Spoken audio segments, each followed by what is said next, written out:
Okay,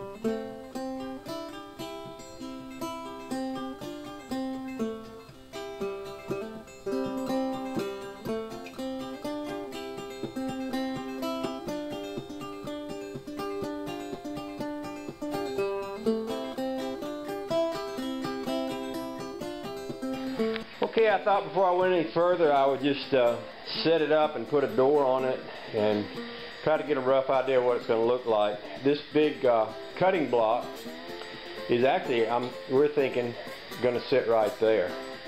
And then what I'll do over here is I'll make a new top and I'll tile the new top so that it'll come right up to here. But I want this cutting board to be so that we can remove it, clean it, and I'm putting this piece of aluminum under here as a kind of a crumb catcher or whatever.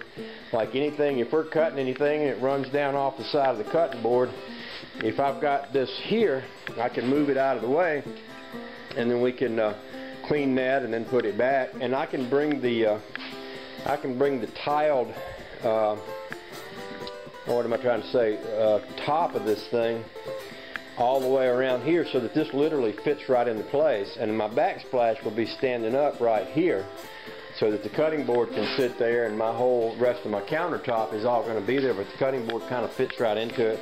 As far as how forward or how back it goes, you know, I guess I'll have to adjust that. I think I like it a little better, maybe pushed back a little bit more. In fact, it looks like if it's close to lined up with the door and close to lined up with the curve of this thing, that's pretty dang close to where it looks like it ought to be, right about there.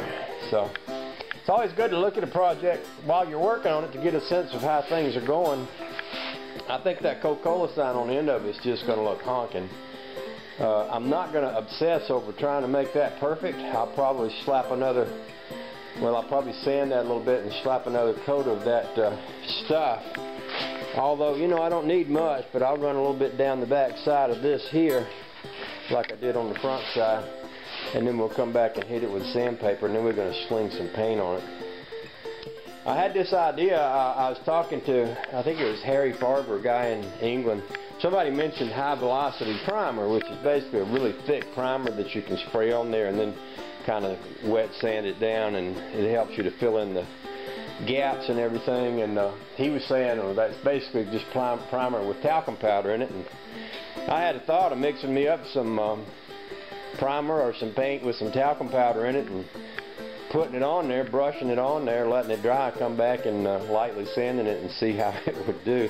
And I ain't ruled that out yet. You know, I ain't got much to lose. If I slapped it on there and I didn't like it, I could either grind it off or whatever. But I don't know. I'm not going to get obsessive over trying to make this perfect. To be honest with you, I think it's pretty darn good. And it's going to be pretty darn good. You know, to me, that's just a great look. It's going to look really good in the kitchen, especially when I get the rest of the, you know, get the rest of the countertop made and the backsplash and all that fun stuff. Oh, that's just going to be honking, just honking. Anyway, I'll shut up, and I got plenty of work to do, so I'll get back to it.